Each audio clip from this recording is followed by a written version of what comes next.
So for the first one, how do you remember learning geometry? I don't really remember learning geometry specifically, but I do remember using the shape blocks. And I also remember hating geometry in high school because I simply didn't get it. I found the angles and like the shapes were hard. But I do remember that people who like geometry didn't like algebra. I love algebra, but didn't like geometry. So there was a weird correlation between those two. Is the reading correct that the current expectations are different than how you learn geometry? Yes, I believe so. I believe it's more progressive, and they are realizing with technology kids are exposed to these days is more advanced, and they're more advanced in the way they think and absorb information is different, and so therefore we can teach them different. So like they're exposed to a lot more technology than even my generation was exposed to. So just the way their brains work altogether is different, so we can teach them differently. What is the most interesting difference or change from what was expected of you to what is expected now? I think we're expecting a lot more from kids.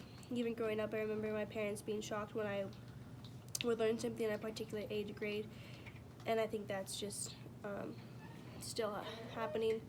I think we are expecting a little, probably too much from kids at times with the concepts, larger concepts, but I think the most interesting difference is that like the manipulatives that we used as kids, like physical manipulatives, they're now using them on iPads. So it's a lot of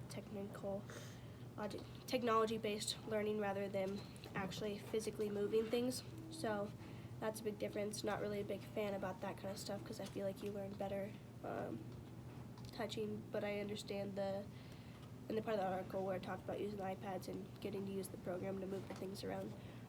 So the last one, do you think that we are moving in the right direction with expectations of geometry? I think our use of technology in teaching geometry is good, but the concepts I feel like are too overpowering for the new levels. So like just kind of like what I said before, like I just feel like we are exposing kids to a lot more younger, which isn't necessarily bad, but I feel like there's not a whole lot of the front loading, and like comes to a point like in high school and like higher grades, at what point do we just like let kids be kids instead of just constantly shoving new information in their brains?